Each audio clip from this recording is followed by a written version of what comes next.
ang kagubot-gubot pa sa lugot. Rebelde og sundalo, dili magkasinabot, sila magpatay. Hambot nga nung magunay, dugor ang Pilipino, pero mindagayday sa usa ka iglap. Lahat ay nadamat, bata o matanda, nasawian ang buhay. Gubat ay kapuslanan, hambot say giawayan. Sa bugtong nayuta na akong gipuyan. Grabe ang pag-uol, grabe ang pagbasol sa akong ginikanan. Halos na lang mabukol tungod sa mga buto ug ang balag kalayo. Kung ginigalimutok pa tungod sa mong luyo, ako na lang giampo, tabangi mi Ginoo na magkayusan na ang Muslim o Kristiyano para walay motulo na duha og dugo sa akong mga igsoon og mga amigo.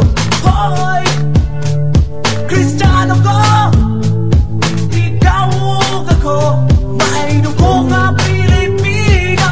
Hoy, Kristiyano ko, ikaw ug ako, may dugo nga Pilipino.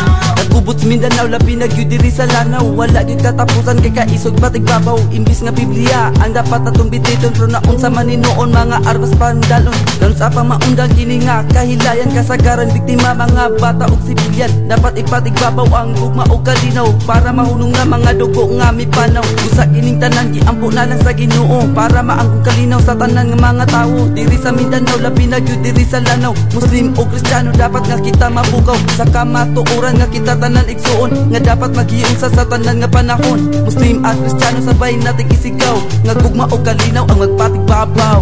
Hoy, Kristiyano ko, ikaw ug ako, may dugo nga Pilipino. Hoy, Kristiyano ko, ikaw ug ako, may dugo nga Pilipino. Daros kapatagan, rebelis kabukiran, dili magkayo sa tungskor ko ta politis. Nung anak ng permente matabo sa kalibutan, ato nang undang ko parang kagugot maiwasan. Mariatan tanang gipakataw sa kalibutan, ngano mamag-away sabi gilaw ay hinungdan. Ato ang ginonamgot sa atong binuhatan, ay dili niya gusto na tayo ay magpatayan ng iyahang gusto.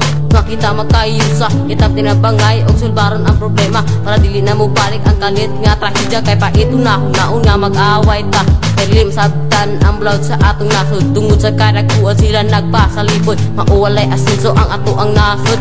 Tungod silang binuhatan og ilang pamalaod. Hoy,